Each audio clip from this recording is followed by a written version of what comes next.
Hello and welcome to episode 278 of the Board Game BBQ Podcast, proudly brought to you by Advent Games and our Patreon patrons. They're the guys and gals that make this show happen every single week.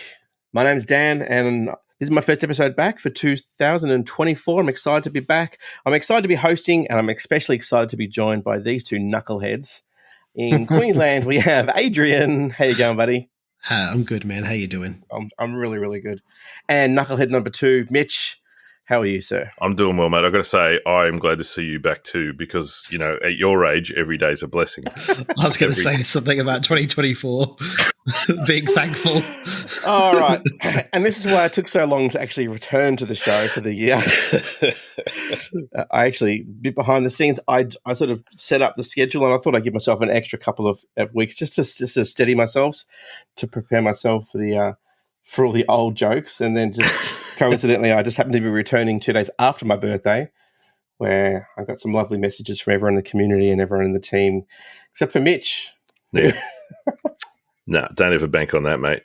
That's never going to pay off. One day closer to the grave. But the good news is, because I've had so much time off, I've had a chance to play a bunch of games.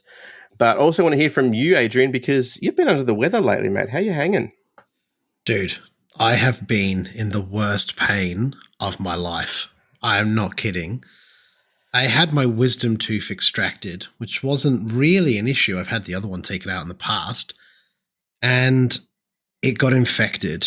But not only did it get infected, I had what they call a dry socket. Insert jokes here. Let you do that and then get them out the way. Thank you. Yep. And then we can move on. I didn't have the sad piano music, so I went to ballpark instead. How's that? That'll do. This is low-hanging fruit for me, so carry on.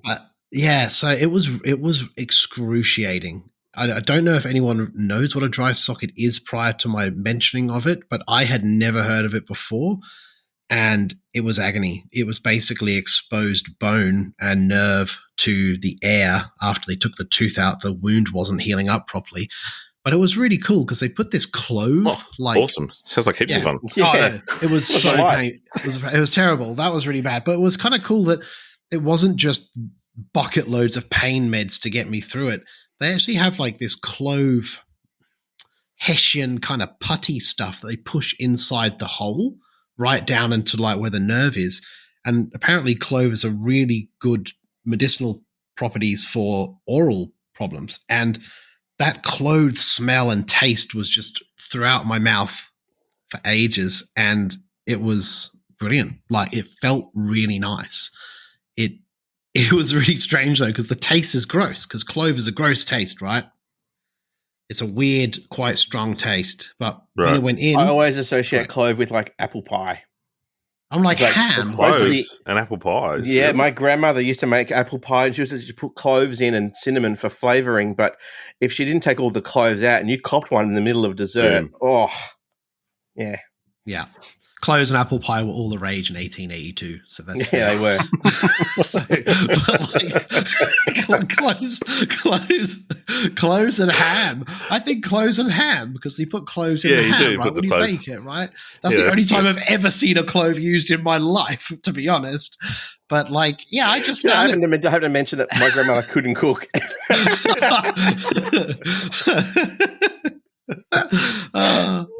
The apple pie was gross, and then the cloves were equally gross. Tasted like ham, weirdly. Tasted like a ham. It was just too hard doing an apple pie on the bare rocks of the fire pit. You know what I mean? So there was just a leg of ham, and she said, "Apple pie." Close your eyes and eat it. Imagine it. I take that back. That's my grandmother you're talking about. Anyway, wisdom teeth, dry socket, not a good combo. So watch out for anyone getting their wisdom teeth taken out there. But it actually allowed me to play a bucket load of games on BGA, because a lot of my time was spent in bed just chilling out and trying to, keep my mind occupied. So I'm actually at 59 games of It's a Wonderful World now. Wow. Just from sitting there and binge playing it and just constantly playing it. And any time that I was in really bad pain and just sort of pacing around the house, I just put it on BGA and just pace around it because I couldn't shift the pane. I'm not kidding. It would not disappear. So I just kept like trying to keep my mind busy. And that was great because it's such a playable game. And then it kind of led me to think that, go for it, Dan. Was that your number one game the first year we did our? It was originally. Our top 10s? Yeah. Yeah. I still think it's a really solid engine builder drafting game. But I actually taught it to Finn a long time ago, but very basic. I removed a lot of the cards and kept just really basic cards in the deck so that he could play it and learn the basic mechanics and mechanisms behind the game without being overwhelmed with all the crazy multipliers. And if you have a certain amount of science card, it builds gold and all these other things. So just stripped it out, kept it basic. We played like 2 or 3 rounds, but this was a couple of years ago. So I thought Finn would probably quite like this now. Like, I think he'd enjoy this. He'd get good enjoyment out of trying to play this. And we sat down and we played it. And when we finished, he immediately said, I can do better. Can we play this again? Good on him. And his first score was 32. His second score was 48. And I think we've played 5 or 6 games since. And I think his highest score is 89. So it shows that he understands some of it. We had to try and help him understand some of it at the start because it's like, well, this 8-point card is great. It gives me 8 points. That's brilliant. But if I get a card that's multiplied by 6 and it's worth 3 points, well, it's actually a lot more, and things like that. So understanding those different mechanics. And once he kind of understood that, he's like, I get it. So he just started to play it and we played a heap of games together and he really enjoyed it. It's actually now his number 2, which is really nice because that's a game that I really loved. And I love drafting the cards. And I know that I can actually look at the cards and see what he wants, and I'll leave it in there for him. But then he won't leave the ones in there for me that I want.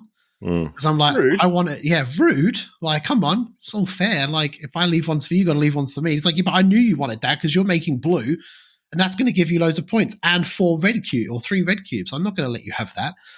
I was like, okay, well, next time I'm not letting you have the green one. And, so he understands the concept between a bit of hate drafting as well. So, yeah, it was great. So that's interesting, though, because I often think of that game as a number 2 as well. Oh, fair enough. That's fair enough. I hear you there. I hear you there. No, it just never clicked for me. I just could never, and this is a failing on me more than that game. And I think you even helped me to try and understand it one time, Adrian, when we played it. And that kind of opened me up a little bit to it. But it was just one of those games that just never clicked. I just couldn't get my head around how it was supposed to work, what the strategies were. And, just bounced off it. But I can appreciate how other people really enjoy it. I can see that in it. For people that don't know, the game essentially is a drafting game where you're trying to build cards, right? And then you build up these cards and get yourself a little engine going where you're making more cubes. And the more and more cubes you make, the better and better cards you can make in the late game. But it's quite interesting to see because you discard cards early to get resources early to build certain cards that will help the engine, all that. And that's quite interesting to watch Finn try and puzzle that out and even keep late game cards that he's never going to get to build in that first round, just knowing that he might get to the last round and that points card is not there. So knowing the fact that I'm going to keep this now and then hopefully build it by the end to get a bucket load of points is kind of nice to see him future thinking, if I don't take this now, it's not going to be here later. And potentially there might not even be a points card for me in the last round. So I'm just going to have to take it now. So yeah, it's been great. It's been really enjoyable. It's nice because it's a game that all 3 of us can play. MJ, me, and him can play it all together. And it's quite quick and snappy because it's drafting. So it's, the game is constantly moving. There's not really much downtime. So that's awesome. Yeah. Well, speaking of playing games with family, I've been playing a bunch over the Christmas, New Year break and, into January as well. So I think I might have mentioned on the show at the end of last year that one of our traditions now is to we get a couple of games for the boys for Christmas, but we'll open one game and play it as a family on Christmas Eve. And so last Christmas, that game was the Fuzzies. So I picked up the Fuzzies and we played on Christmas Eve. The boys loved it. If you haven't seen the Fuzzies, it's kind of like Jenga, but it's with these fluffy little felt balls, really, but they're called Fuzzies, and you get a pair of tweezers with it.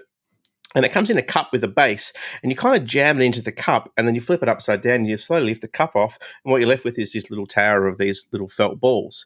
And then there's cards which instruct you on which ball to remove, and all you have to do is just remove it from somewhere on the tower with the tweezers, and then replace it somewhere else in the tower that's slightly higher up. So you don't have to go all the way to the top, because sometimes they'll stick to the side via a bit of sort of static electricity or just the fur on the felt.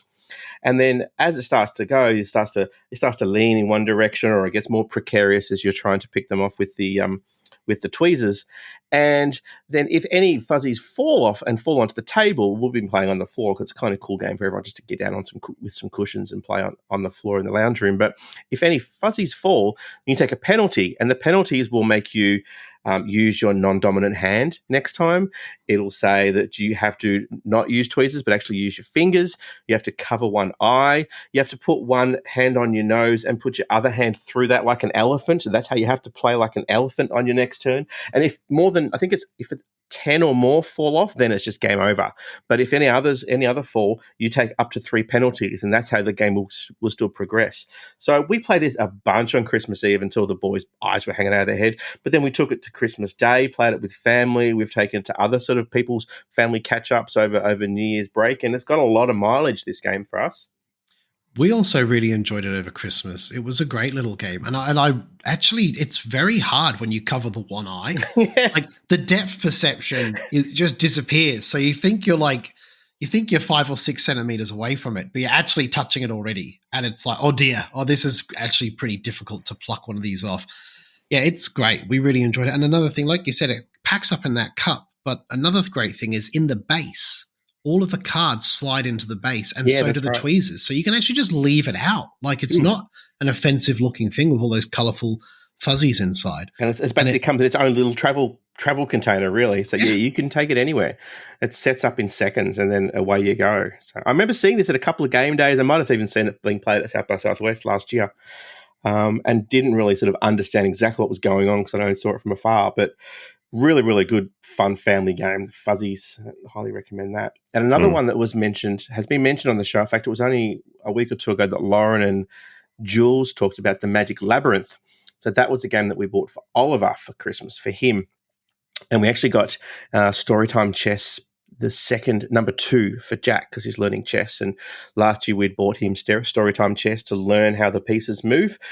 Storytime Chess 2 actually now talks about strategy, and introduces things like castling and some of those basic strategies, but then some opening moves, some things to be wary of, how to sort of get a king into the corner, and how to really sort of finish the game. So that's really exciting for him. But back to the Magic Labyrinth. We've really, really enjoyed this, but it's way more of a memory game than I actually realized, and I suck at it. The boys, I don't know what it is about kids and memory games, but they just crush me every single time. So, and it took a while for Oliver to. I'm going to keep going, Mitch, before you interrupt me with another old joke. But the thing with Oliver was it took him a while to actually pick up on it as well. So what I actually did was I house ruled a little bit, and with the cardboard frame that goes in, and the walls sit inside the frame before you put the lid on top, where you move around the labyrinth. The board itself, you're punching out these little bits of cardboard to make room for the walls. And so I kept all those little bits of cardboard, and they're effectively like little sticks. And what I allowed the boys to do was to keep 4 sticks each, so that if they did fall off, they could go, okay, there's a wall there, and they could use one of the little sticks to actually use it as a marker to help them remember where the hidden wall was underneath next time. So what it allows them to do is, I house ruled it, but I kind of figured it was balanced, because it's helping them not keep hitting the same wall and getting frustrated, but at the same time, it's helping everyone else learn where some of those walls are as well. And we only had, I think I had 2, they had 4 each, but there was still like 21 different walls underneath the mag. So we weren't covering the whole thing off, but it was just taking the edge off that difficulty, particularly when we were first learning it, because they were just getting super frustrated. And then once they got the hang of it, I was the only one that was getting frustrated. But that's a great game that's out there. Magic Labyrinth.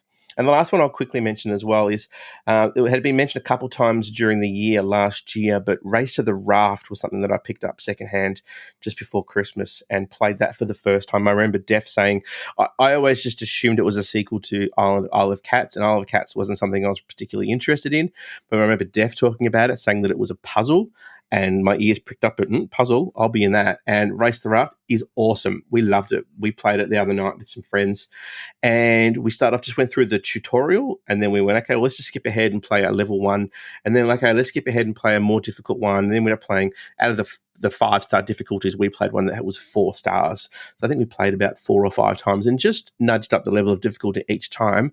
And it's a fantastic sort of spatial, cooperative puzzle where you're trying to help make these cats escape to the raft before the whole island sort of sets ablaze, but you're the ones that are then pulling the fire puzzles, the fire pieces out of the bag and trying to decide where you were. And it's got that, I get why they have it, but geez, it's a stupid rule where you can't talk, and you can't, after a few drinks, you can't help but just break the rule. And then you get halfway through and you go, well, I guess we've forgotten that rule. We'll try again next time. But at least there's no passive aggressive little marker like there is in Magic Maze. Yeah. You know, where you slam it in front of someone and go, come on, hey. And, I've been a victim of that. I've only played that game once, and Tara picked up the thing and was like slamming it on the table at me, and I was too dumb to realize what was going on. Anything more passive aggressive. The time I've had that, it makes it worse because the stress levels go up, and you start freaking out. It's like the pressure goes through the roof, and you're like, you can't think straight. No, you're like, what am I missing? Why are you putting it in front of me? What can you say that I can't see? Whereas this, when someone pulls a fire out of the bag, you're not supposed to tell them where to put it. It's completely up to them. So they start putting it over one section of the island. Everyone's going, put it over there. Or just using their heads to sort of nudge them in a different direction. Or at one point, Meg just picked up her partner's hand and just moved it to another side of the island. Literally, like a claw machine. Went, no, don't put it over there. Put it over here. Somewhere, up to you, as long as it's here. With Magic Maze and this, it is kind of nice, though, when someone's like, everyone else can see the puzzle apart from you, right? And then it's harsh because you're like, oh, no, where am I doing? Oh, where is it? Oh, it's somewhere. No, it's somewhere. When you see it, you go, oh, yeah, it's like right there. It's so easy. And you just move it like one space. And you go, there you go. They go, thank you. There you go. It makes me laugh. I enjoyed that, though, that game. It was good fun. Yeah. So I do enjoy this, the non-communication elements of the Race to the Raft. The whole, was it meow like a cat sort of got everyone's nerves, but it's funny because when we introduced that rule, it's like, okay, now you can only certain people can communicate, but you have to do it with meowing, and everyone's like, that's stupid, we're not doing that. But yet when it comes time to move the cat along the path, everyone's going meow meow meow meow and moving along the path with the cat when they do it. So it's all in good fun. But I also do like the whole, okay, let's have a discussion, now it's your turn, here's the plan, and then once they start to enact that plan, it's radio silence, and let's see how much you were paying attention to what we actually said we were going to do. So, yeah. What about you, Mitch? What's been hitting the table lately? Well, actually, if you are a member of our Discord community, I took the opportunity the other day. I had a whole day where I wasn't doing anything, didn't have anything on. It was the public holiday for Australia Day, and I decided, you know what, there's a couple of solo games that I've been meaning to get to the table that I've wanted to play either for the first time or games that I had played but wanted to have another try of. And one of them was the Matchbox Collection, which is by Thundergriff Games. So this Matchbox Collection, it comes with 5 small box games. So they're just card games, essentially, that are pretty quick to get out, and they'll probably play between 10 to 30 minutes, depending on which one they are. There's IO, there's 15 Days, Space Lunch, Golems, and Rebus. Now, the reason I was getting back to playing these games is because originally, when the Kickstarter came out, they came out with the normal rules that were written for them.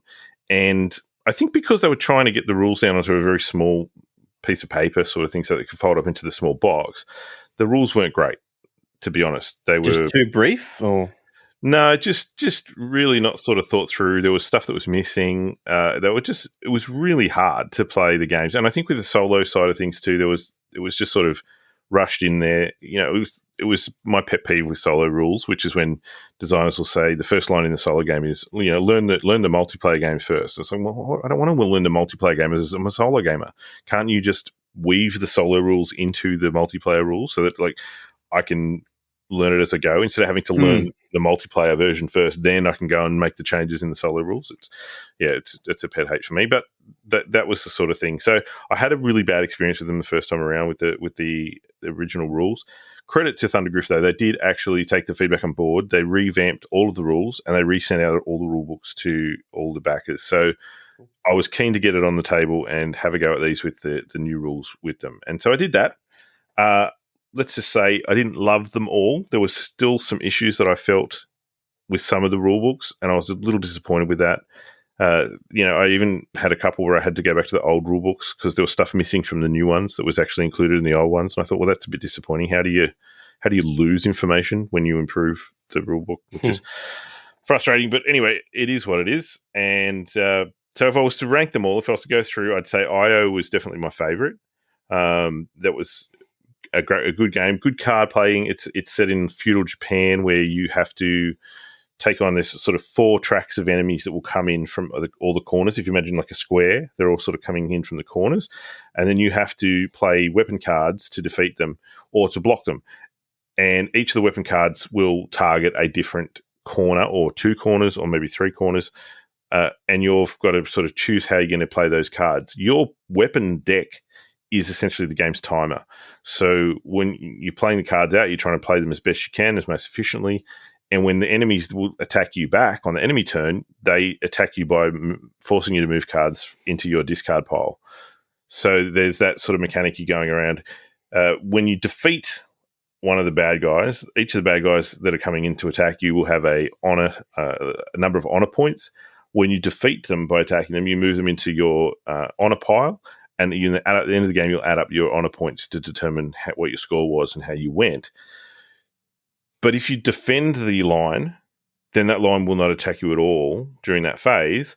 But the front card will move to a discard pile, so you don't get any points for that. So it's the kind of this decision between saying, well, I'm going to choose to block that line because I can't afford to take any more damage from that line this turn. But I also won't get any points for that line if I do that. So it's kind of a decision making, trying to balance out, the dissipation of that deck of cards, because that's when you're going to end the game if you run out of weapon cards to be able to take back with. So that one was good. I enjoyed that. That's called IO. So keep an eye out for that one. The other one that I enjoyed was called 15 Days.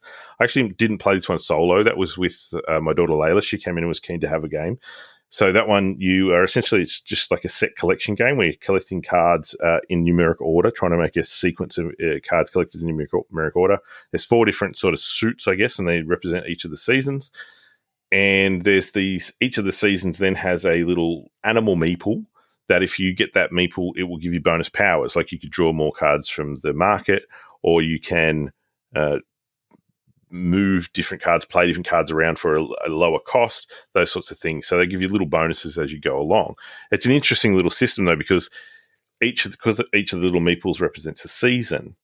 If you have the best sequence for that season at that particular time, you are granted the ability to have that season. But so, for example, if Layla was the first to get to 3 cards in a season, she'll take that meeple and she'll be able to use that power. But if I overtake her in that season, then I take that meeple from her. So then I get the power and she loses it. So it's kind of like a little bit of a back and forth thing with those little bonus powers. And that was quite a fun game. I quite enjoyed that and I would play that again. Space Lunch was kind of a little bit too simple for me. It's essentially just another set collection game where you're trying to collect sets of 3s, so triplets, or pairs, and you're essentially just taking from the market on your turn each turn. I found there wasn't a lot of depth to it there. It was sort of just, well, I'll take the card that was going to give me another pair or it's going to give me a triplet. So the decision space wasn't really there in terms of how you were playing the game. There wasn't a lot of variance to it. Because even though you're sort of choosing from the market, there's like a token that moves along each turn that says you can only choose from this column. So even your choices are sort of limited to that particular column. Sure, you can look forward and try and plan out, well, by the time my next turn is, it'll be in this column. But yeah, it just wasn't really. I mean, I didn't hate it. It wasn't terrible. If I'd played it again, I probably would play it again. I'd like to see how it went multiplayer, but it was just on that okay level. That was Space Lunch. The last two, Golems and Rebus, kind of really bounced off. The rulebooks, again, weren't great, and I struggled with them. I had to look up verifications online. I had to look up a playthrough at one point because I didn't really understand how they were trying to make the game work. So I played through them and got there in the end, but I'm not hurrying back. Let's put it that way. Out of the 5, so yeah. So what's the go with the Kickstarter? Was it a pack of 5 games saying here's a pack of 5 games that for everyone to enjoy sort of thing, or are you able to sort of cherry pick which games you purchase and you just happen to pick one with a lot kind of thing? Yeah. So basically, right. I think from memory, I think that's how the Kickstarter went. And I've seen since, I think you can buy them at retail individually. So you can pick and choose which ones you want to get. For me, and the production quality on this was fantastic, and that's what sort of drew me in. I'm a sucker for some nice artwork and some good toys. The 5 set came in this beautiful big box where they all fit in nicely, and it was like done up like a travel suitcase, like an old sort of antique suitcase with stickers all over it, for the different games and like you've been traveling around. They came with playmats. If you added the add-ons, not with the base they didn't, but of course I paid for the add-ons, got all the playmats for them, and that came in its own tube as well that went with the suitcase, so it was all sort of a nice, cool. beautiful set. So yeah, I mean, in terms of the quality of the production is amazing. It's all really good, nice artwork, nice components, all that was great. As I said, just maybe check them out and see which ones sort of suit your play style and which ones don't. Because as I said, I had a hit with a couple and then not so much with a couple of the other ones. So yeah, so that's the Matchbox collection by Thundergriff Games. Very cool. Now, before we get to our sizzles, 80, have you got anything else that you were playing during your summer of the dry socket? That's it. I actually did. The adventure continued with playing games for Finn, to be honest, and it's a strange thing. Children are gravitated to the weirdest stuff, right? The things that you don't expect them to like, they really tend to just like. And it kind of still bemuses me sometimes that why an 8-year-old boy actually enjoyed Teotihuacan, even though it's just a lot of brown and a lot of like get a resource, put a resource out.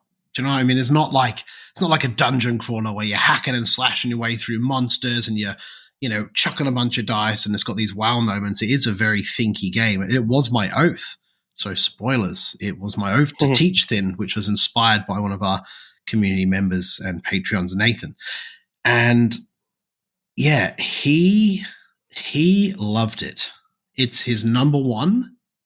We've played it 6 times and it actually terrified me at how good he got, how quickly. And there was in the 5th game, it was he'd won 2, I'd won 2. He beat me in the 5th game, and then the 6th game that we played, I was like, I need to win this. Like, if I don't win this, I'm not going to live it down, because then that's a big gap. Then that's 4 and 2. That's not 3 and 3. So I started to play it, and he started to do stuff that I was like, I don't know what he's doing, because that's not going to work. Those who don't know Teotihuacan, it's basically a dice manipulation game where you're collecting resource, trying to build a pyramid, but building the pyramid not necessarily the best way to get victory points. There's many different ways to get victory points. There's lots of different things to do. It's quite a complex game, and it just has these really cool combos and different abilities that you can do. And for some reason, he loved it. And in that last game, I was very, very worried. And if the final score was 120 to 124, and I beat him just. And when I was counting the scores, I know he actually like got out of the chair and was like, I can't believe it. The last scoring tile. You got me on the last scoring tile. And I was thinking, I'm so glad I got him on the last scoring tile. If not, I'd never live this down like this. I tried everything. I was actually really trying. I wasn't just like, I'll let him get some extra points, so I won't put my dice here because then it means he can get more cocoa or whatever he needs to keep going. But yeah, I played to my best ability, and yeah, it was a close call. So, but yeah, I just found it really strange that he loved that game. And it's not the shortest of games, but our quickest game was an hour and a half for 2 players. So it can move at quite a pace, especially if you ascend a bunch of dice, because basically your dice numbers, as they grow and go up each time you take these actions, they get to a bigger number. And when they go to a 6, they go back to a 1. And when that happens, essentially the timer moves forward a little bit. So it shortens the round. And that can really make like the second round or maybe even the third round very quick. And it can really creep on you fast. And yeah, for a game that's sort of 90 minutes long, I just thought that he'd lose interest, if I was honest. That's the biggest thing I'm surprised about, just that he hung in there for 90 minutes. Yeah, and we played it, and as soon as we finished, he said, "Can we play it tomorrow? Can we play it tomorrow?" And I was like, yeah, sure. And I thought, that won't last. I'll get up, make a coffee, the Xbox will go on, and I won't see him. But yeah, 6:30, I was up, coffee. He's like, "I'll reset it. I know how to reset it. I'll put it back." And he did most of it. He didn't do the Valley of the Dead tokens that you get, like the bonus tokens. But that was a simple, just couple of tokens put out. But yeah, he got the concepts, and yeah, he thoroughly enjoyed it. So it must be genetic, mate. I don't know. Next time your mum comes to town, you can get a little tournament going. And I was getting it from both ends. Like he's asking me to play. I thought you're playing it wrong. Yeah, and then my mum is texting me because she beat me on a game on BGA, and then she's like, "Tell Finn that I beat you last night." And then so he's trying to beat me. My mum's beating me. Like everyone's just out to play Teo and to whoop me at it. But yeah, it's a really good game. Like, and it's one of those games where you can kind of strip back the rules as to do a teach for kids. Or for people that maybe not in the hobby as much, and show them this game and get them interested, show them how, like, this is the first time he picked up his dice. He's like, "Can I roll these?" And I was like, "You don't roll the dice." It's funny. Mate. It's the first thing you want to do. Yeah. I was like, you don't roll the dice. He's like, "What? You don't roll the dice?" I was like, "No, you never roll the dice in this game." He's like, "Well, how does it work?" And then when I explained kind of thematically that this is how I feel about the game. You start off as a youngster and you grow in the community and you're getting older until you eventually die, and then you get reborn, and that's their culture. And when I spoke to him about that, he's like, "That is amazing." It's like, I'm in. Like, and I was like, "Yeah, it's pretty cool." But yeah, he really enjoyed it, and yeah, it's a fantastic game. And even though it looks a bit daunting, if you've got someone that knows the rules, like obviously I've played it a lot. I know that Dan's played it a lot. The teach can be quite smooth and quite quick to get the stuff moving. And yeah, it's a fantastic game. And to be honest, there's been some really fun memories playing it with him already. And I'm looking forward to hopefully one day me, my mum, and Finn all playing a game, which would be really nice. So, because it's my mum's number one, and currently now it's his number one. So, you know, it'd be kind of cool. It was in your top 10 as well, though, from memory. Yeah, it is in my top 10. It's number 5 or 6. Like, yeah, it's up there. Yeah, so. nice. Well, I think we may have even had a crossover. I think it was my 5 or 6 as well, not 6 or 7.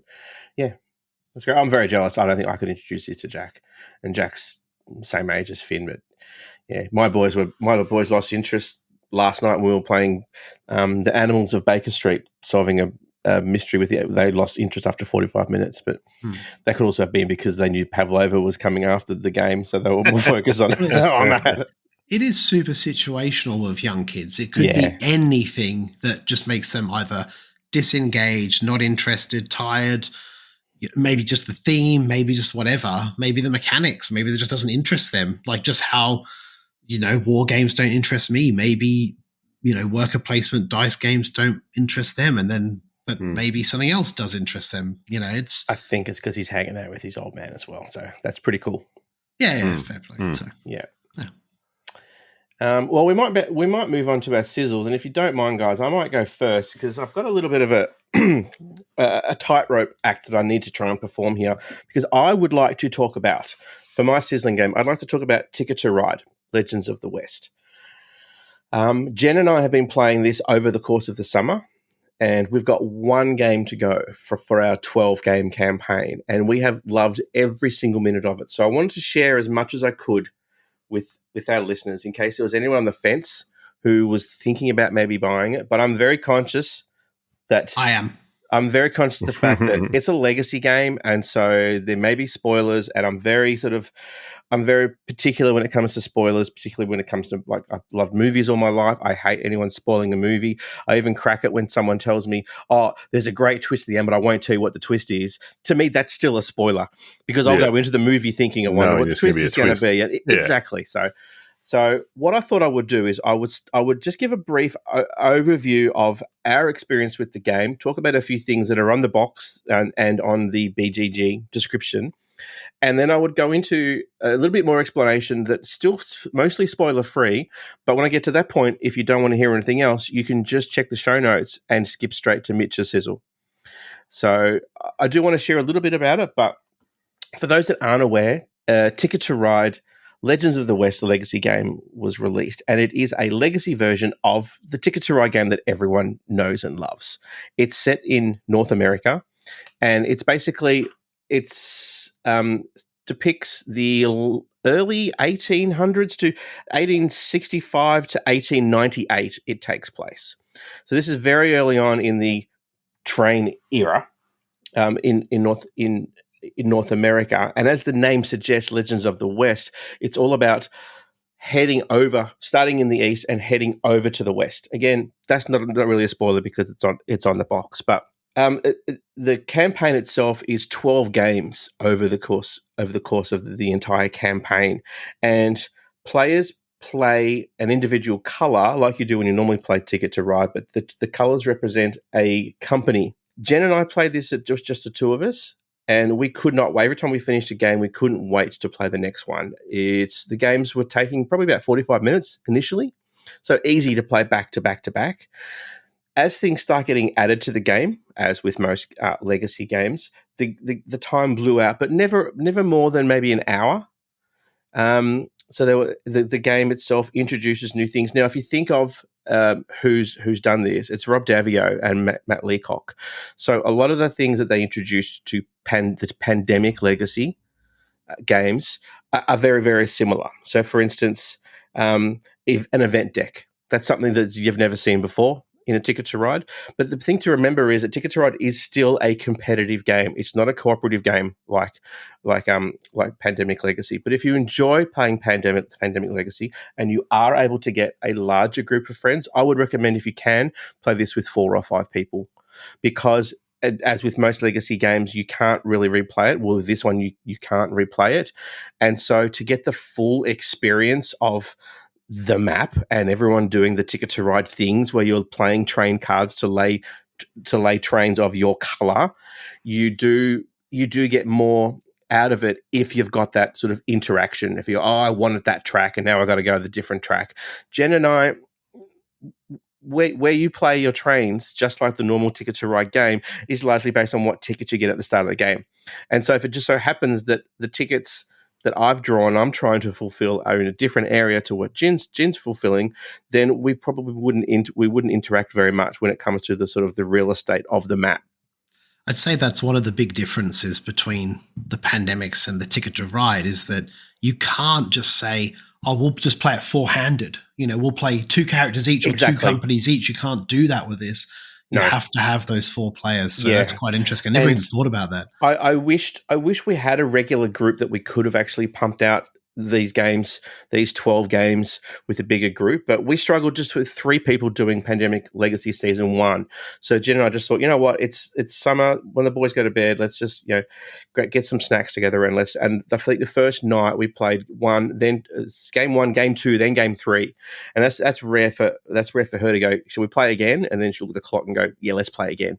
And then the next night we did games 4 and 5, then we did games 6 and 7. Then we started to slow down because, as I said, the game got a little bit slower. But it does such a great job of introducing new things to the game, but also managing them. So some things will change the state of play for the rest of the game, whereas some others will only stay for a very fleeting. They won't outstay their welcome. They'll stay. It'll be something quite dramatic. A dramatic change, and it might even be a shift in focus. So you're not just fulfilling your train ticket cards, for each game, but there'll be different objectives. But those objectives will only last maybe a game or two, or there'll be a limited time in which that's available. And so you kind of want to go for it and get as much money and earn as much money as you can from that new thing that's available before it expires and it's never to be seen again. So, that's in terms of the quality of the components, it's what you'd expect, what you're used to in terms of the trains and things, but there's other little components that get added. I'm not going to say what they are, but if you think of sort of what the era is back in those days of the sort of the early sort of railroad, particularly as things were moving from the East Coast over to the West Coast, and each game, and the other thing is each game introduces something new. The map expands and something new gets introduced every single game. So it keeps dangling that carrot. It's not just it's very rarely just a little subtle introduction that just tweaks something.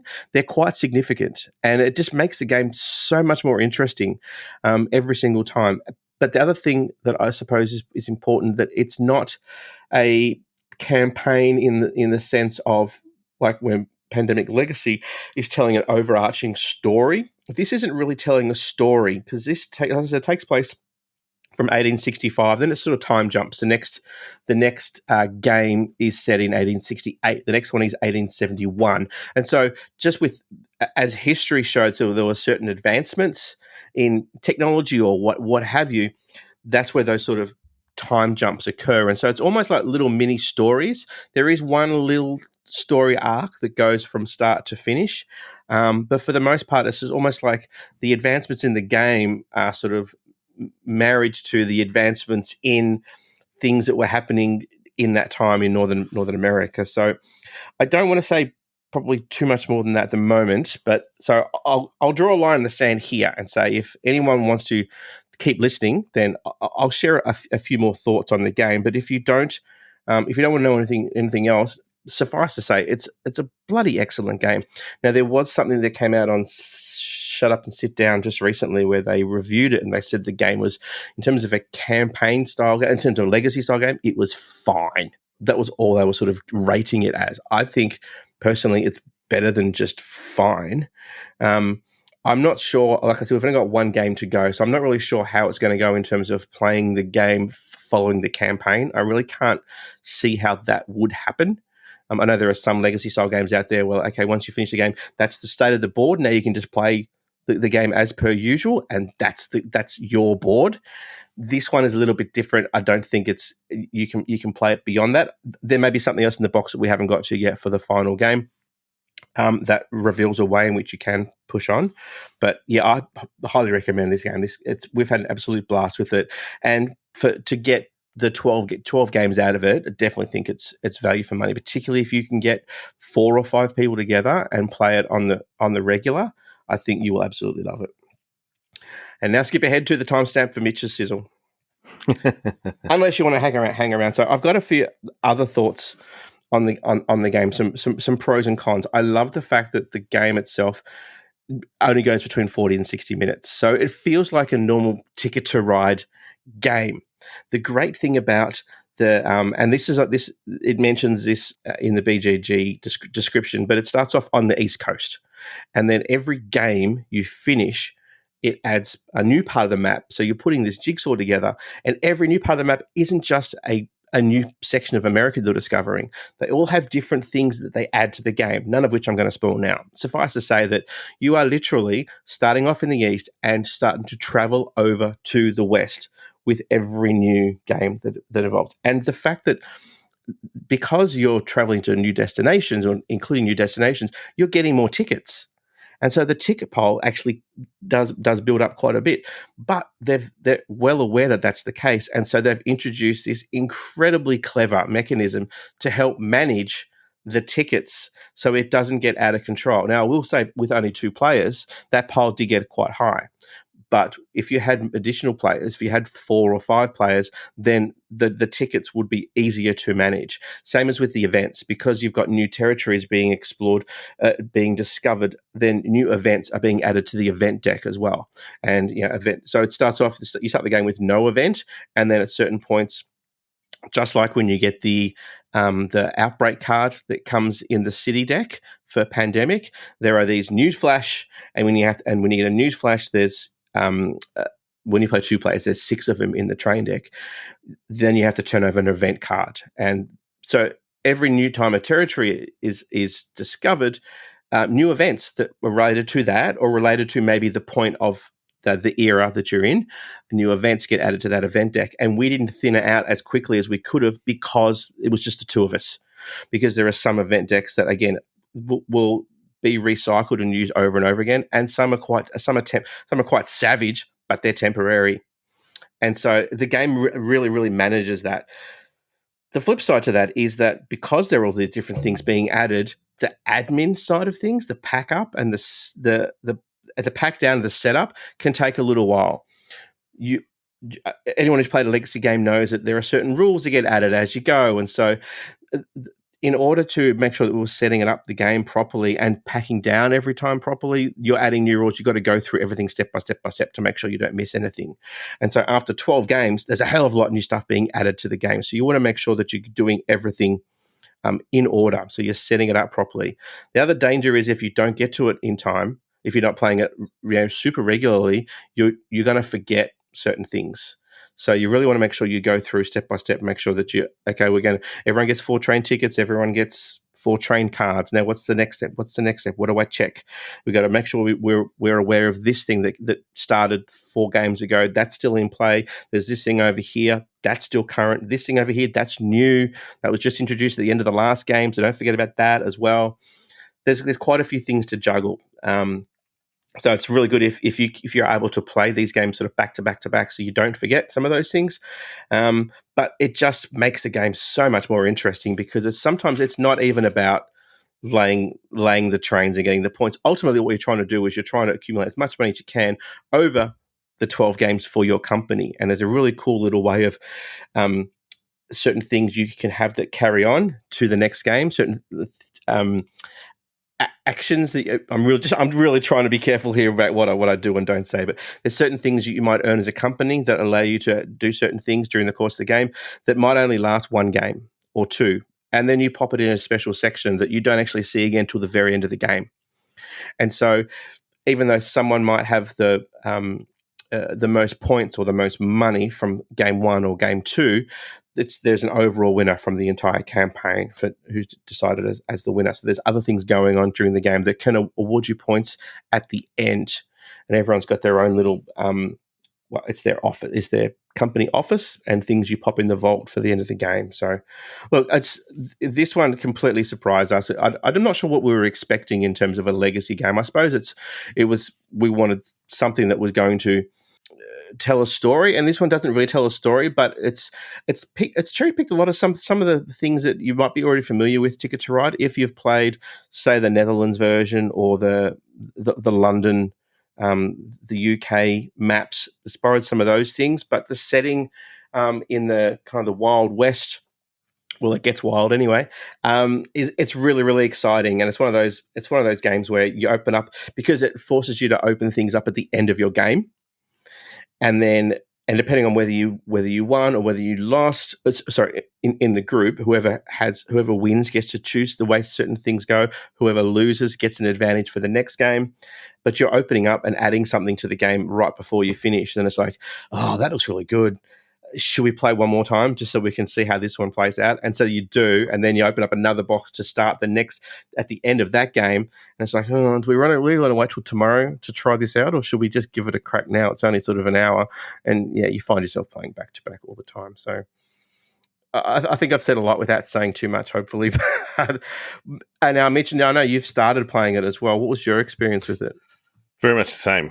Very much the same. I haven't actually got it back to the table. We only played 4 games, but it does have that cliffhangery type ending where you're like, oh, that's cool. Let's just have one more game and give it a go because that's come out, So yeah, I think it has that feeling. The 4 games that I've played, I think it's been great. I think anyone who enjoys Ticket to Ride will only enjoy this more.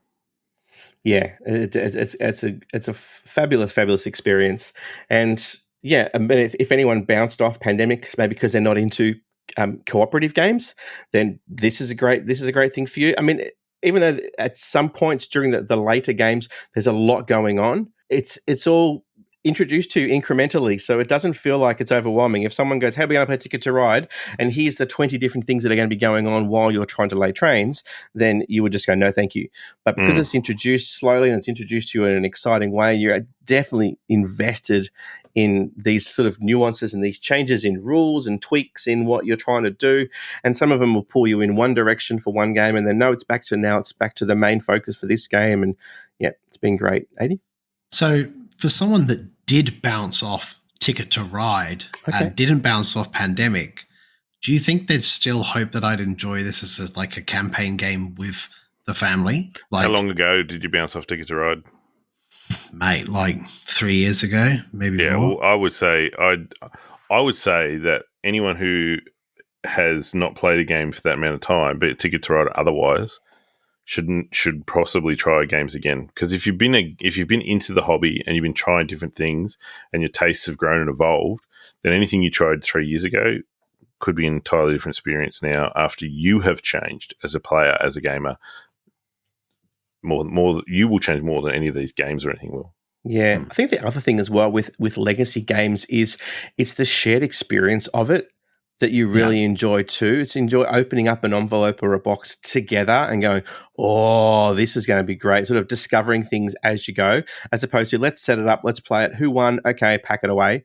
Kind of a game. It's easier to bounce off those sorts of things. But when you've got your company and that's your company for the next 12 games, and you're going to try and do these things, and you're competing against other people, I think you might really enjoy this one.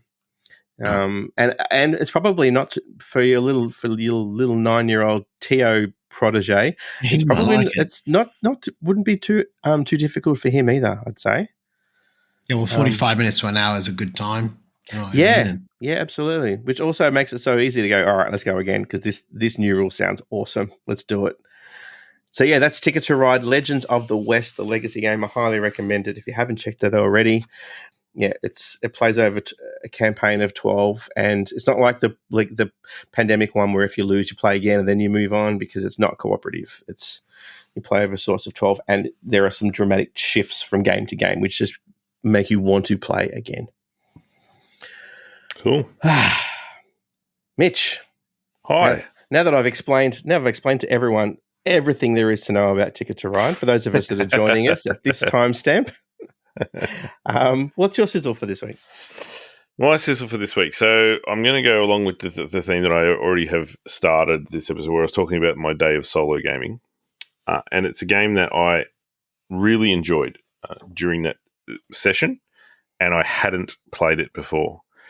Now, this is a print and play game that is designed by our good friend David Thompson, who has designed the Undaunted series, who has designed Lanzarote Ridge, who has designed Pavlov's House, and a number of other excellent games, who I just enjoy his games. I just enjoy the way that he makes the games and so forth. So this one had piqued my interest when it first came out, but I'm not a big print and player, I've got to admit. I like to play games. I don't like to do hobby crafts. So these games that come out and people say, oh, yeah, I think Mandalorian up in Brisbane, Manda, he makes some awesome stuff, and he does some really good work with the print and play. And I'm like, dude, this is really good. I would never, ever have the patience or motivation to skill. Yeah, forget that. Well, that almost goes without saying. To do this, and so a lot of these titles come out in print and play, and people say, oh, they're really good, you should check them out. And I go, yeah, nah, not interested. I don't want to do crafts. I just want to play games. Well, this game is called Battle Card, and I saw it when it came out, and it was only ever going to be a print and play, and I thought, oh, I'll check it out later, and I just sort of put it off, and I hadn't really got around to doing it. And so with my day of solo gaming, I thought Battle Card's one I'm going to do, because it's not a big overhead in terms of the print and play. And so I jumped online. Now, it's being sold by Postmark Games, who I believe Matt Dunson is involved with, and they've also done Voyages and a bunch of their other print and play roll and writes. There is Aquamarine. Yep. And so you jump on the Postmark website, and you can buy a battle card for £4, which is effectively about $8 Australian. and that gets you all of the maps that are available. I think there's 4 different maps that are available at the moment, which is essentially 4 different games. And it also gives you anything they intend to release in the future. So all future releases, you get those as well. Now for $8, that's awesome value. It's a no-brainer. Like I'm just like, that's fantastic. It was simple. I was just give me the whole lot. I'm just going to jump on this for sure. Now, in terms of the print and play aspect and how much effort is required to print and play, there it is. There for those that are listening at home and can't see this, it is literally one A4 page printed. That's it. That's the whole game. So there's no cutting cards. There's no cornering tokens. They're not even printing a whole Do you say rule. tokens? No, I didn't say tokens. I definitely said tokens. Okay. But you have gone to an extreme. You've gone to extreme effort. You printed that A4 sheet in color and it's laminated. It's laminated because I played it unlaminated and immediately said, I need to keep this with me at all times. This is going to be something that's going to travel around with me. I need to look after it. I'm not going to print a copy every time. I'm just going to laminate it. So that came afterwards. But in terms of printing and playing, one sheet, that's it. Yeah. All the rules are written here on the side, on one side of the page, and your game board /map is on the other side of the page. It's super, super simple. Now you have to provide your own dice, and that's it. I don't think there was even pens and pencils required on this one. It was just dice. So this particular version is the Malayan campaign, which is the one they recommend that you do as the first game. And from what I could tell, I've had a look at the other games. I haven't played any of the other ones yet, but I've had a look at the other maps, and they seem to me that they each introduce a little bit more complexity. So I think the way that the reason they recommend this one is this is pretty bare bones. This is pretty simple. And then as you play the other ones, they'll add a little bit more sort of nuance to the game system as they go along. So this is a good place to start and recommended by them. This one, I think it was 11 die that you need to have to play this. So obviously 11 die is a decent amount. I would assume that most people who have already been in the hobby for a while probably could scrounge around and find themselves 11 D6 dice lying around somewhere. So you probably pull them out of other games. Or if you really, really want to, you can pick up bunches of dice online from Temu. I know Adrian loves Temu. Probably for a couple of bucks. From Temu. It's so good. Now, so battle card. So each of these maps or battles are all based in actual history. So they're designed around what do you call them? Historical encounters, events. Well, they're skirmishes, battles that occurred. The Malayan campaign, and each of them comes with a historical brief as well, so you can read about the history and understand what it's about. Now, the Malayan campaign is essentially to do with when the Allies went in against the Japanese. They took Singapore back, and they were controlling Singapore, the island, and then the Japanese essentially pushed them back through and took Singapore again. So this is the way that the battle card system works. Is you essentially have die as your units, and the value of the die is their strength. So as your units become depleted and they start taking casualties, they will rotate down and they count down. So you're not rolling the dice; you're using them as a counter to determine how powerful they are. The other thing that I thought was pretty cool in terms of this game is as you retreat, because you are playing the Allies and the Japanese are coming down, they're pretty powerful, which is how they were in the real conflict. That was the word I was looking for, conflict. You can retreat dice down, and if you move a dice down to the next position that you're holding, then you can combine the values of the two dice and discard one.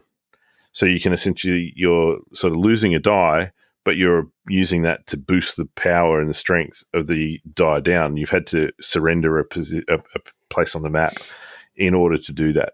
So that's essentially the sort of simple mechanism. And then the Japanese are going to continue advancing down and down and down and forcing you back towards Singapore, and you're trying to hold them off as long as possible. Just a quick question. Is that the equivalent of, like, say, the platoon at the front losing its position, losing some of its men, and then retreating back, and then obviously joining the other company, and then it's sort of bolstering that company? Yes. Yeah, yes, that's exactly how it feels. It's really, it sounds just like that. It's great. It's clever. That's exactly what it is. Yeah, and there's certain positions on the map, certain strongholds that will give you advantages. There's one particular region in this particular map that says, as long as you have an allied unit holding this particular position, then you will every turn your airstrikes will do damage against the Japanese. So it's that particular region, I think, from memory, was like there was like an airfield there. So as long as you hold that particular position, then you can utilize your air attacks against the Japanese, and that helps you. So you don't want to give that up. You're trying to hold on to that sort of that spot as much as possible. If you retreat from that position and give the Japanese the airfield, then you lose the ability to do that extra damage to the Japanese every turn. So it's really very simple. There is the way that it works in terms of, so you don't have to retreat every time. You can choose to not retreat and stay and fight if you wish, and you can either choose to defend the position, which means you will potentially take fewer casualties of your own, but you also don't do any major casualties to the Japanese. If you choose to counterattack the Japanese while they're coming down, then you can potentially do more damage to the Japanese and reduce their power, but at the risk of also taking more casualties yourself. Mm-hmm. So it's a gamble, and that there's a very small, simple to use charts, one for counterattack and one for defend. And each time you choose to take one of those actions, you essentially roll a dice on the table, and the results will. The higher you roll, the better the outcome for you. The lower you roll, the worse the outcome. So you mentioned before that the games get more complex, or the other maps get more complex, and there's 3 more maps currently, right, that you haven't done. Mm-hmm. Do they get more complex in their build as well? Do you need to print a map and then maybe some tokens? Or No, they're all one sheet, A4 page. I had, as I said, I don't want to talk too much about the ones because I haven't played them in detail, but from the scan that I sort of did on a couple of the others, it changes the dynamic as well. So for this example, this one, you're probably going to eventually lose the Japanese. The win conditions, you can win if you essentially just hold on to certain positions for a certain number of turns. The Japanese, as they were in real life, were much more overpowered. So it's almost like a war of attrition. You're trying to just hold on as long as you can, with the knowledge that eventually you're going to surrender Singapore, which is what happened in real life. The other maps, though, one of them, and I won't try to remember which one it was because I just sort of cursory glanced at them to have a look, was the other way around. You were actually the force that was the powerful force, and you were sort of pushing into the territory to push out the other forces. So from what I can tell, the dynamics of the game will change based on what the scenario is, what the game is, and what the map you are playing, which I think is great because it's going to give you essentially a totally different feel to the game if you're now on the offensive and you're trying to attack and gain ground and position, as opposed to just retreating, tactical retreat in order to, try and hold as long as possible. It's a totally different sort of strategy there. So yeah, now I played this game, I lost, which again, for a first time playing a solo game, I actually enjoy that because I really want to try and play it now again to try and beat it. If I beat it first go, I'd be like, yeah, well, that's done. So it's not easy for me. The whole thing, set up, read the rules, play the game, and finish, I was done in 30 minutes. Okay. Yeah. So real snappy, real quick. You could just go, let's go again, reset the values on your dice, and you go on again, like within a couple of minutes. I'm really impressed with what he's managed to fit into one A4 page for $8. In future games as well, like you could just go crazy with it. You could be like, blue dice represent tanks, red dice are units. The black dice is the chopper, the helicopter. So you've got all these different things that you could potentially do with the same system and do like Black Hawk Down or do all these other different missions and real life things with different types of vehicles that we use. And I think that's kind of cool. Like that, I'd love to see where it goes. Yeah, I'll admit I've even already had these little thoughts where I'm like, do I need to go out and buy a whole new set of dice? Because it'd be nice to have the Japanese in red and the allies maybe in the green or the blue or whatever different colors, to represent the different units. For sure. Yeah, but then I'm like, do I need to buy a whole lot of dice just for this print? The dice would cost me more than their game cost. Yeah. Do you know what I mean? Is that just being ridiculous on my behalf, going over the top? I don't know, but I really, really enjoyed it. Anyone who's into solo gaming, I know a lot of people don't dig the whole historical war conflicts themes, and that's fine. This game's probably not going to be for you if you can't get past that. But anyone who doesn't mind that theme and is into that solo gaming, I highly recommend it. I can't think of a game that I've enjoyed more for the value and the price that you can get this game for. It was really, really enjoyable, and I can't wait to play them some more. That's Battle Card by David Thompson.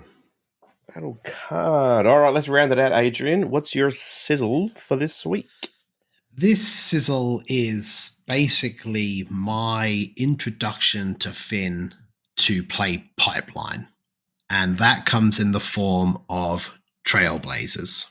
Because not only does it share, in the 4-player game, it shares the same 135 cards that are in Pipeline. Those tiles are the same shapes and patterns that are in there. So when you play the 8-player game of Trailblazers, you basically get 2 Pipeline tiles, decks, and you're using them together to form that 8-player deck. But man, it's a good drafting game. And that, that I love me the spatial puzzle thing where I'm getting to do my own puzzle and figure it all out, and not necessarily AP the game, but, just really think about trying to maximize my efficiency with the few tiles that I have. And that game has this in spades. And I know that a lot of people have played this game in the community. I know that it was a very popular Kickstarter. And I just found it really playable with a younger person again. And it really is quite a simple game, because essentially you are placing out a base camp, either hiking, biking, or kayaking. And you have these tiles, and on the tiles, they have 3 different route types. And those routes are biking, hiking, or kayaking, blue, red, or brown. And you have to connect a network, or a trail, shall we say, Trailblazers after all. You have to connect a network, a trail of those colors to come off your campsite and then connect back to the campsite in the same color. If you can hoop it round and come back, that's usually a good thing.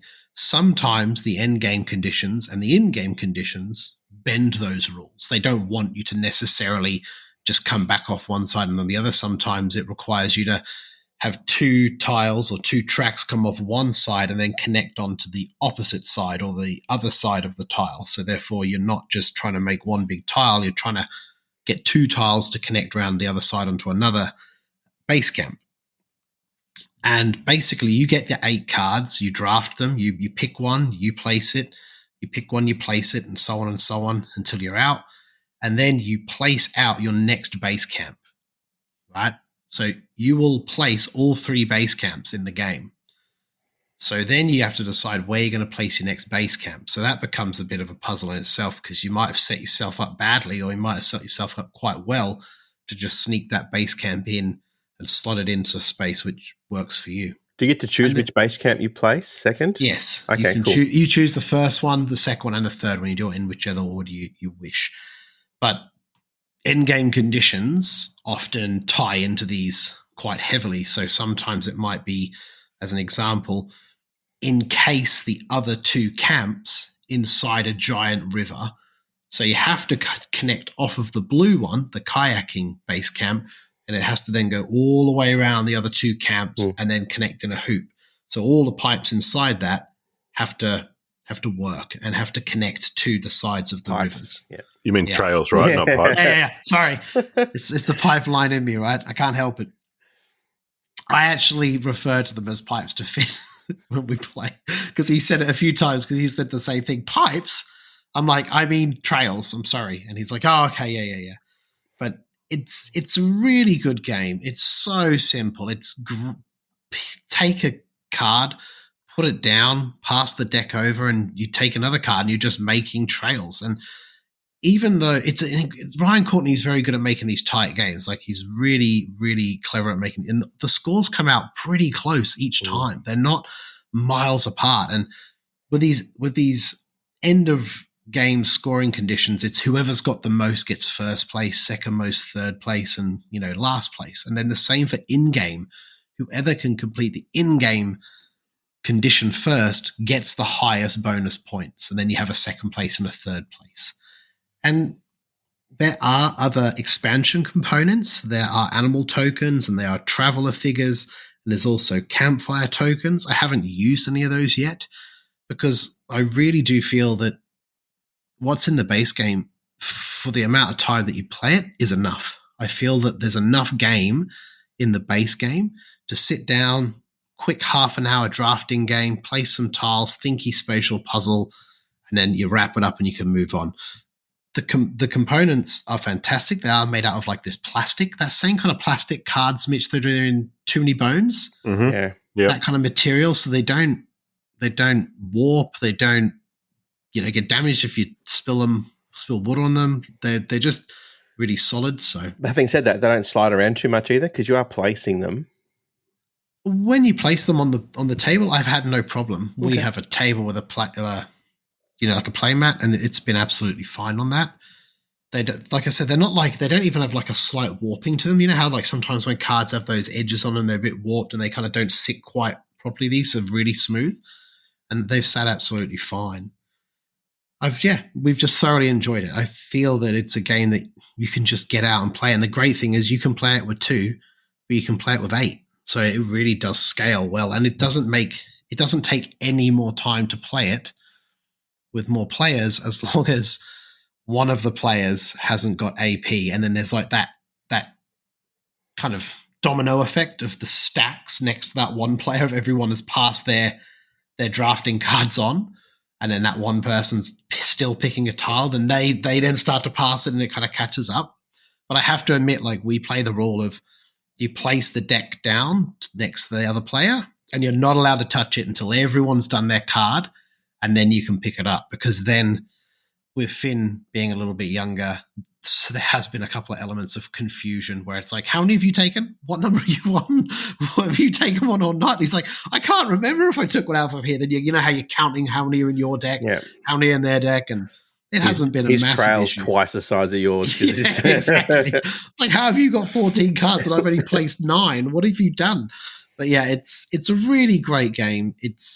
I'm pretty sure you can get it around the spot in different places. It's had a couple of Kickstarters, and I just really rate it, and I really enjoy it. So yeah, Trailblazers, definitely worth checking out if you get a chance to. So sounds great. I have the Melbourne Library copy here. I haven't actually checked it out yet, so I'll have to get to that. I think Jack would actually like it because it's not long. Yeah, I might. And it is your own personal puzzle as well. So you have a bit of, that's the element of the fun, I suppose, is you're working on your own thing without people, destroying it. So I actually watched Tina and Chris play this with others as well. I think Ben might have been playing too at South by Southwest. And I'd never really been on my radar, but after watching them play and seeing them go through it, I was like, I might check that out because I think that's maybe something that, as you say, even the kids and the family might enjoy as well. 100%. So sizzles were Trailblazers, Battle Card, and Ticket to Ride Legends of the West. Now, before we get to recapping last week's question of the pod, just to catch you up on some announcements and things that are coming up, we've got the Melbourne Game Day, March 9th at Preston City Hall. We're back there again. All the team are going to be there, volunteers. We've also got Gumnut Games. Their pop-up store is going to be there. We've got Gameway tables, donating some tables right down the guts of the hall. You can't miss their fabulous tables on display. And the team from Melbourne Executioners are back running their D&D one-shots. So Jolene and Megan are going to be running some D&D one-shots. There's going to be a beginner's one. So if you've never tried Dungeons & Dragons, you want to have a go at doing I think there's about a 2.5 hour campaign. And then they're also going to run a more intermediate one. So if you have played before and you want to just maybe devote 2 or 3 hours during the game day to play some D&D, they'll have a dedicated campaign that they're creating just for the Melbourne Game Day. So that's March 9th. Tickets are on sale now. And tickets are also on sale for what is possibly the biggest Brisbane game day that the barbecue has ever put on. 100%. going to be at the Royal Park. More Than Meeples are going to have their pop-up store, but much more importantly than that, the entire Board Game BBQ team are going to be there. Connor and myself are making the journey up. I think Mitch is organising a convoy of the Sydney crew to head up, and it's going to be great fun. I can't decide. I haven't decided what I'm going to teach yet, but I think I'll bring something from my own personal collection that maybe hasn't been seen up there before, and teach that to some of the Brisbane piece. I'm looking forward to it. I think last time I came up there, I brought roll camera, and I taught that a few times. That was good fun. It was super popular. Yeah. I think that might have been just me.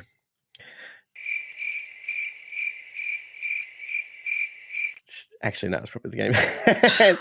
And of course, it would be remiss of me not to mention PlayCon 2024 coming up. That's going to be from the 12th to the 14th of July at Hurstville in Sydney.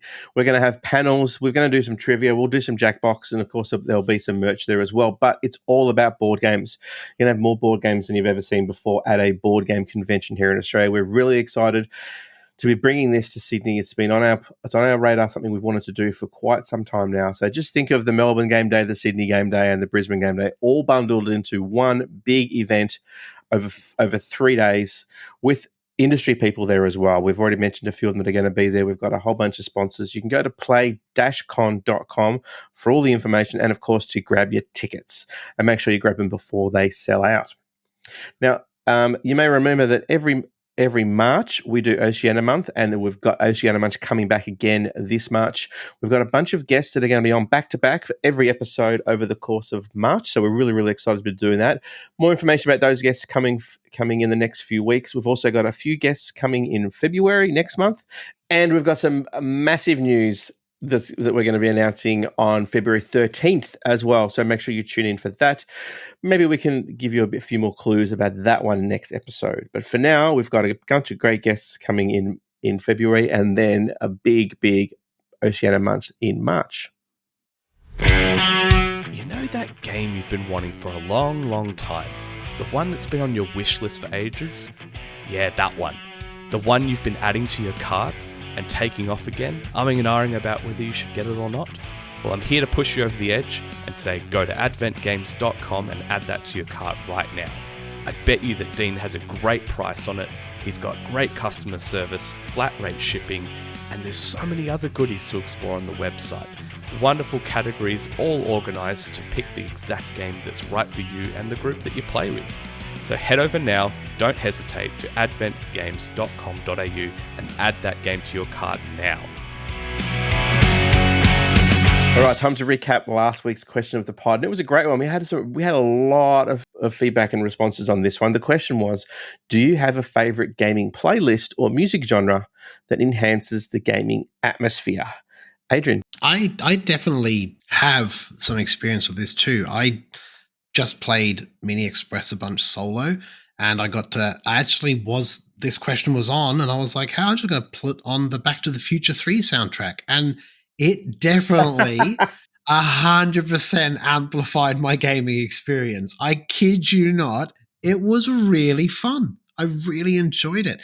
And I know that Jules spoke about Coloma just last week or the week before, and I listened to the Red Dead Redemption soundtrack when I played that, because it's got a mix of Western, country, hip-hop. It's got a bit of everything in there, and it was phenomenal. Like, it made a massive difference to the gameplay, especially when it comes to like the bandits. I can't remember, there's like a bandits mechanic where there's like a shootout in the street.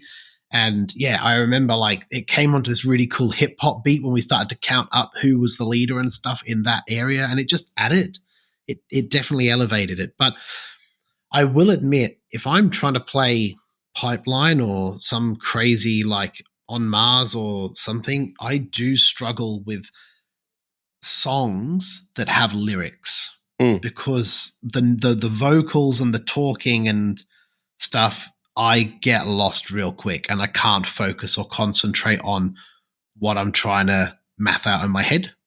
So I'm a simple creature. It's not very hard to get me confused. Well, I think that the point was to enhance the atmosphere with like almost like a soundtrack to your game, isn't it? So yes. I agree. In a thing where it's got lyrics. There was a comment I think it was on Facebook where someone had mentioned, and I didn't include it in the show notes for tonight, so I apologize to this person, but they suggested that there was a Billy Bragg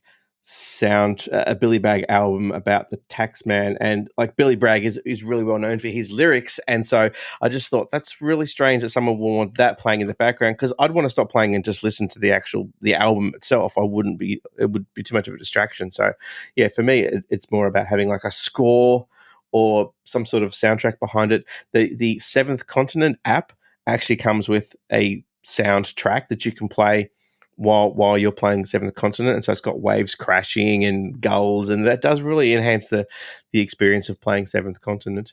And of course, we've talked about it on the show a couple of weeks ago, but the soundtrack when we were playing Alice is Missing 100% elevated that gaming experience as well. Mitch, what were your thoughts on that? Absolutely agree with you there, Dan. In terms of Alice is Missing, that's for certain. But in terms of, like, I was going to say, I was surprised to see a lot of the responses from the community, because if I was answering this question, my answer would be no.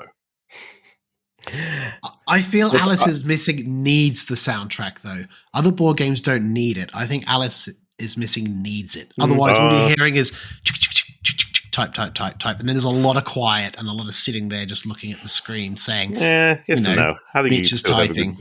I think the game would still be good without it, but it definitely elevates it. But for me, in terms of other games, I just don't. It's not because I avoid it or anything. It's just that it's just not something that jumps to my mind. So I just don't. It's not something that I think of. I don't remember to do it. I don't use it. I don't have it. Don't come to my house expecting there to be thematic music playing while we play games, because I just don't do it. Well, that's really. I feel really, really sad for you, Mitch. Yeah. You show us on this dolly where music hurt you. Having said that, did you get a chance to check out Facebook and see some of the responses that are on there? I did see a few, yes. Would you like to share them with us? You'd like me to? Okay, right. Yes. Okay. Yeah. Your name is next to some of them. That's the clue. You like what I did there? Righto. Melanie Barr says, I love having music playing when we have a game on the table, but I normally let Alexa pick. When she plays something you don't like, you can say, don't play this again, and it avoids it in the future. And if you like something the same, it adds more of those types of songs. That's a handy way to do it, I suppose. Yeah. Feels like a lot of work, though, because you're just curating a playlist as you're trying to play a game. As you're going, yeah. But I get that it would actually pick up on a theme at the same time. Yeah. Shane Kroll says, I once made a Bardcore playlist to play during games of Merchants of the Dark Road. It was pretty hilarious. That would be hilarious. I noticed today, speaking of bards, Carl Van Osteren, who's a good friend of the pod, made a comment in the Discord community that there is a bardic soundtrack that will be coming out for Bardwood Grove. So yeah, that would be awesome. I can't wait to hear that one.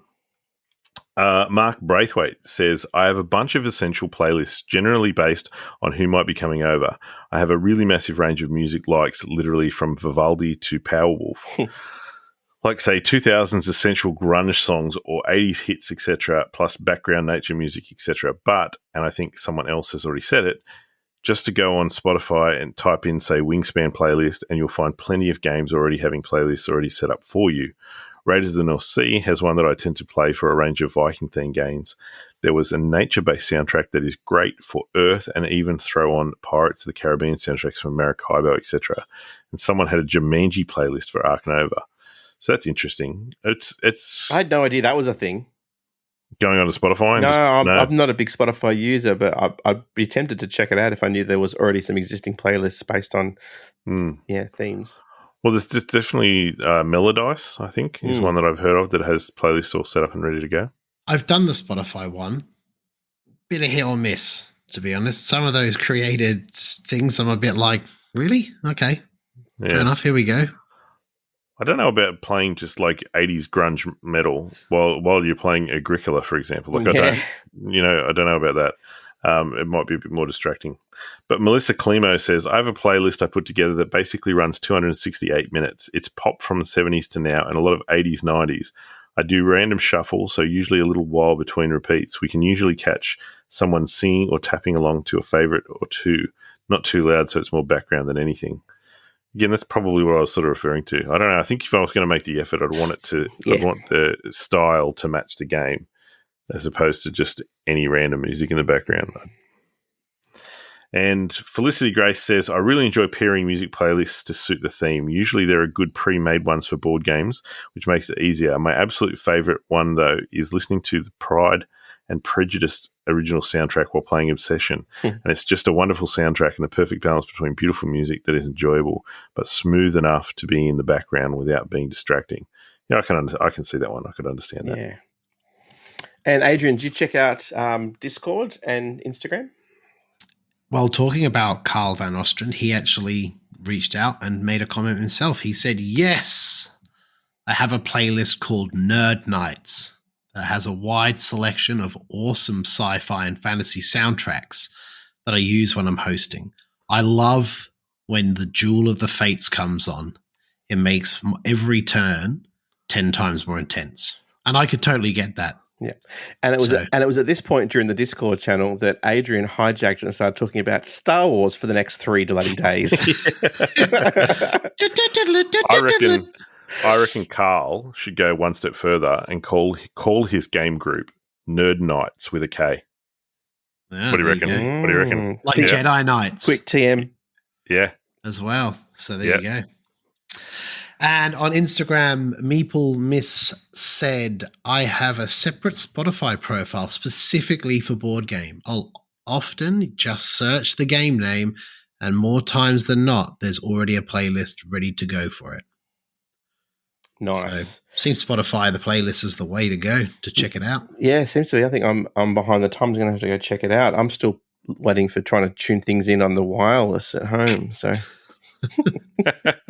It's funny because as if you have a wireless, that'd be new tech for you. It has a massive copper wire hanging out the back. So massive thanks to everyone who took the time to contribute to last week's question of the pod. There were many, many more responses, which we won't have time to get to tonight, but we do appreciate everyone taking the time to join the conversation. And our new question of the pod, now I had this in mind because I already knew I was going to mention something, and then it turns out that Adrian sort of mentioned it briefly as well at the start of the show.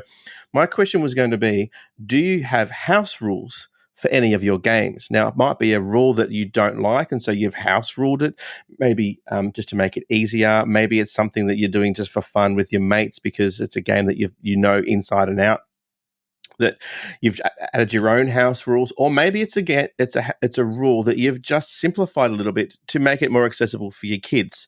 So I mentioned before the one where we're using what we've essentially punched out of the Magic Labyrinth in order my boys to be able to use that as like a little an aid to help remember where some of the hidden walls are in the labyrinth. And Adrian mentioned before as well that you remove some cards from It's a Wonderful World when you first taught Finn as well. So they're both examples.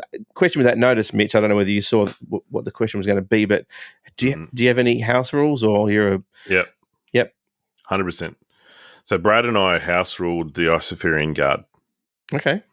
Because as much as we love that game, and I do love that game, it's a great game, when you're playing it, it's a campaign. When you're playing it and you're going, there is a lot of grindy. So there are some rules. For example, you might want to go to one particular spot on the map where you're trying to defeat a certain type of creature in order to get a resource that they drop. And so you'll go there and you'll fight the creature. If you lose, you obviously don't get the drop. But then you have to leave and come and go to another node and do fight creatures that you have no interest in on those other nodes before you're allowed to come back again and then fight that creature again. That's the one that you're after. And I don't understand how that works thematically. Like if you were... So A, it's a pain in the butt because it makes the game less enjoyable because you've got to go off and do another quest that you don't want to do and it takes your time and whatever else before you come back to the node that you want. But how does that work thematically? If you knew you were hunting badger and the badger lived at point A and you went there to hunt the badger and you took a shot at it and ran off a hid in a cave, wouldn't you just wait for the badger to come back again? You wouldn't go, oh, damn it, we missed the badger. Well, we'd best travel home again. Yeah. Or not even home. Well, we best go climb that mountain first and then come back down to where the badger is again. Like, it just didn't make any thematic sense to force you to go somewhere else. You didn't want to go. You didn't want to waste the time. So there was a few things in that game that we house ruled because they were rules that were obviously put in there just to make you play the game more. And we sort of said, you know what? This is a co-op game. There's no winner or loser. The enjoyment of this game is going through the story and understanding, working through the narrative, building up your characters and having fun and being entertained while you do it. Mm. Why am I going to do all this stuff that I'm not enjoying, that's just drawing the game out and making it unfun while we're playing? So we just said, no, don't enjoy this, don't enjoy that, don't enjoy that. We won't be doing any of those. And the game's much more fun. The mechanics. It's not like we changed it to say, we automatically win every fight. We didn't do anything like that. It wasn't major changes that totally broke the game, but it led us to focus on the parts of the game we enjoyed and that we wanted to play more of, and ignore the grindy, drawn out, stuff that made us not want to play the game anymore. Yeah, no, that makes perfect sense. And it sounds like if you're going to get more enjoyment out of it, then who's it going to hurt? What's board gaming about? Yeah. What's board gaming about? It's about having fun and enjoying your time, right? So especially in co-op games like that where you're all playing together and you're all looking to have fun. I mean, I can understand if you're playing co-op competitively, and someone else is wanting to play the game a certain way, then you've got to come to an agreement where you both are going to enjoy the game.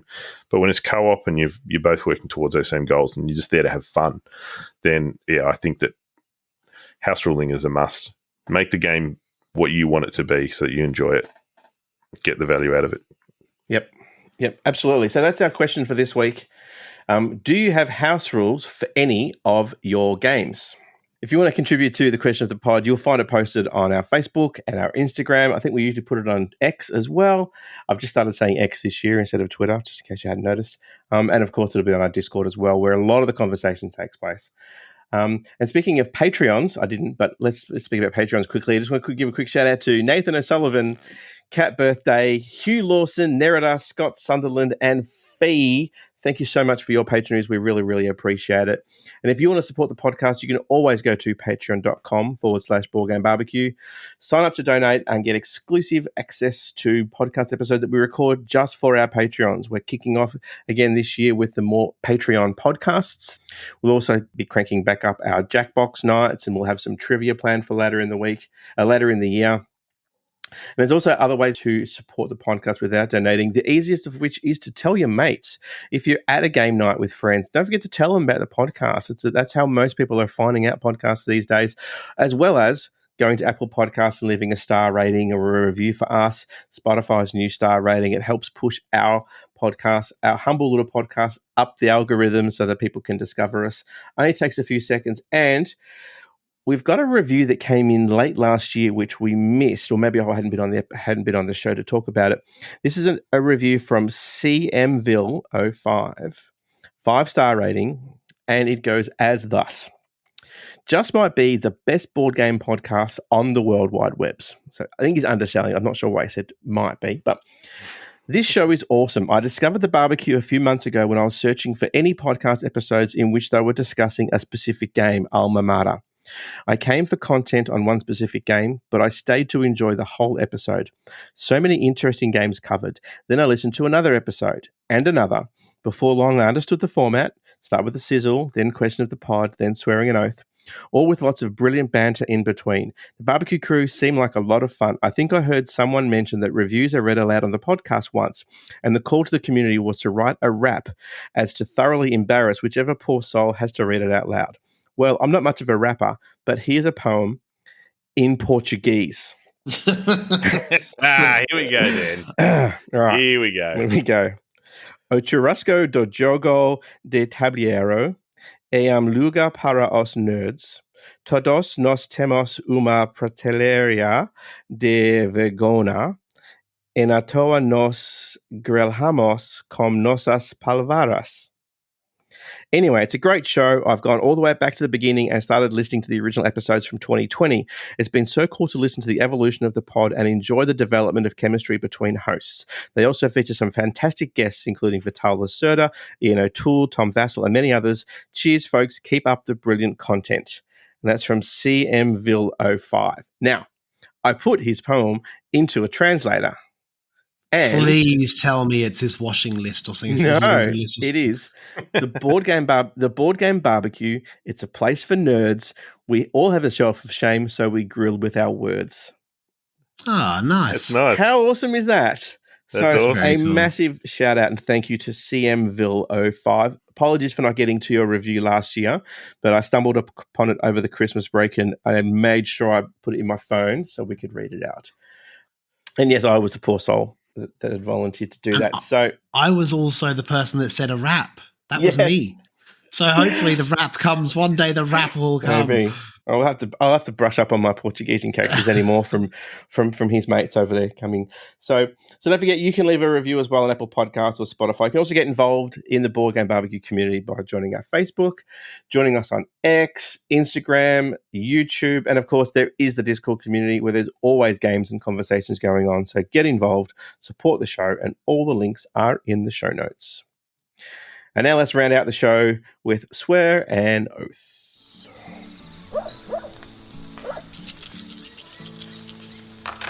All right, Swear an Oath at that old favourite coming back to haunt us again in 2024.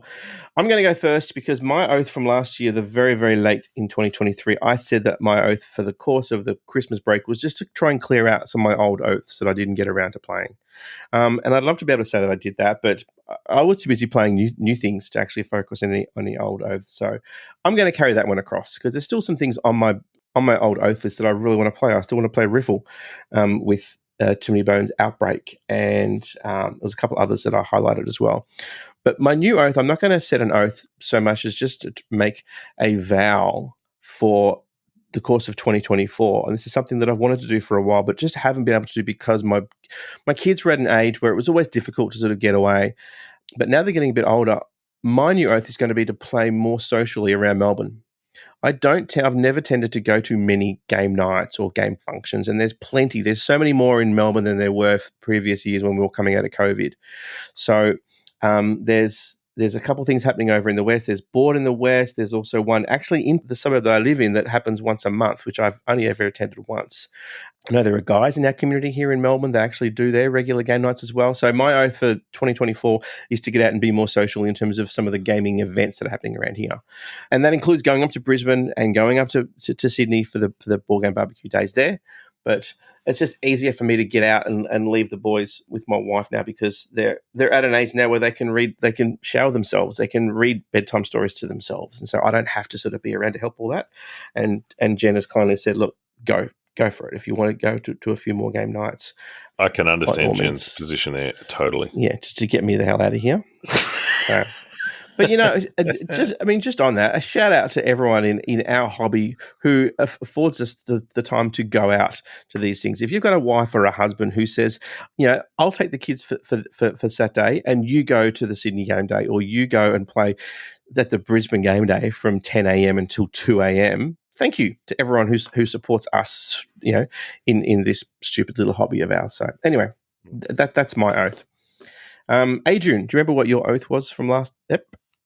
It was to teach Finn Teo. Oh, tick.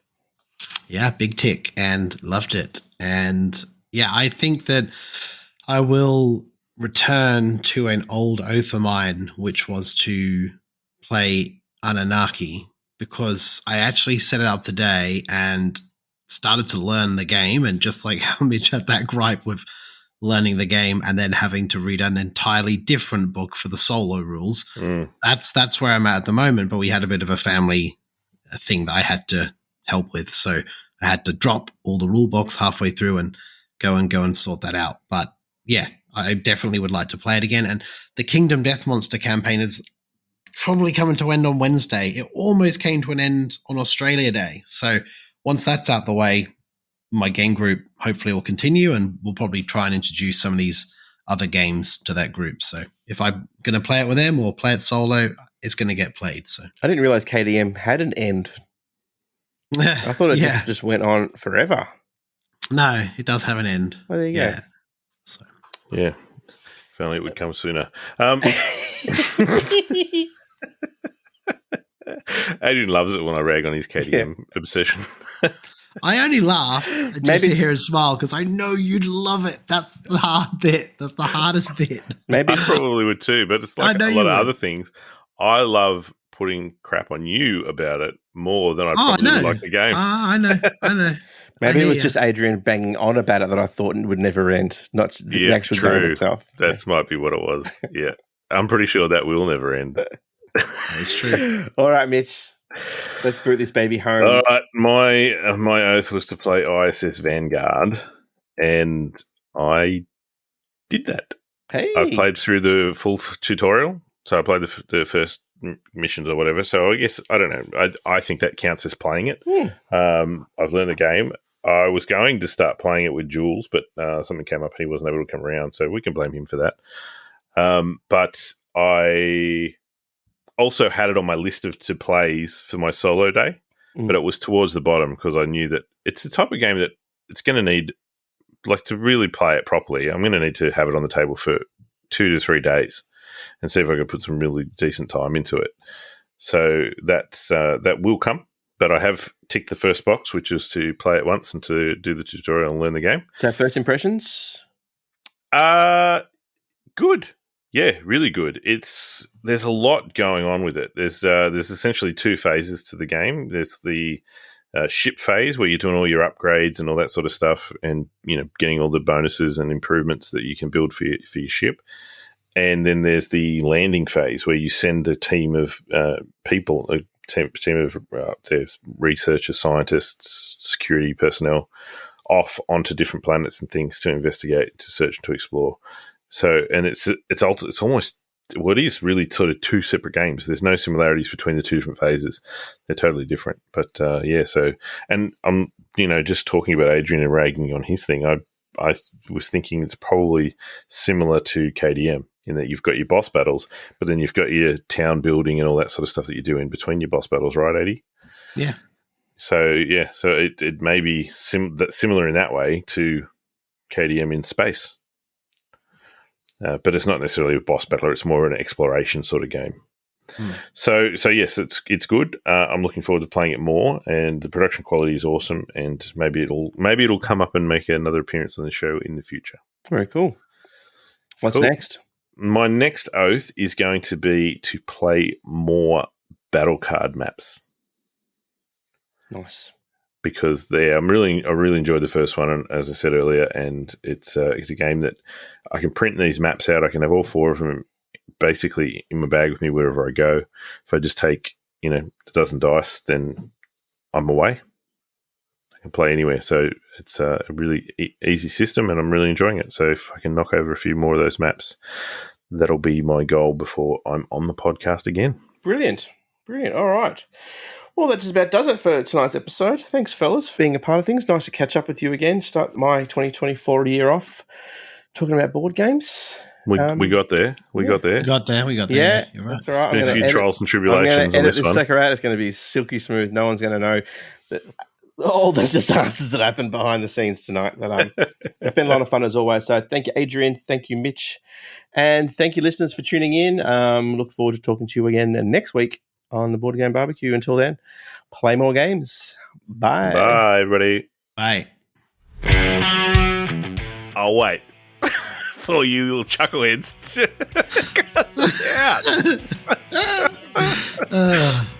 Jay's gone. Okay.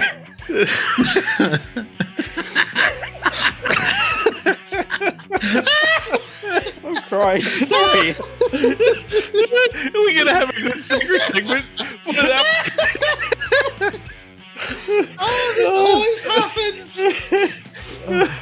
It's usually you two as well when the crying happens.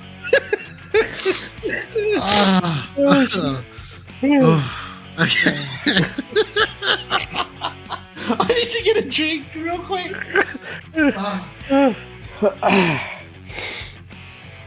Oh dear. Sorry. Should I just keep going and mute you all and not look at the video? Yeah. 3, 2, 1. So this Matchbox collection, it comes with 5 small box games. I was getting it from both ends. I think you're playing it wrong.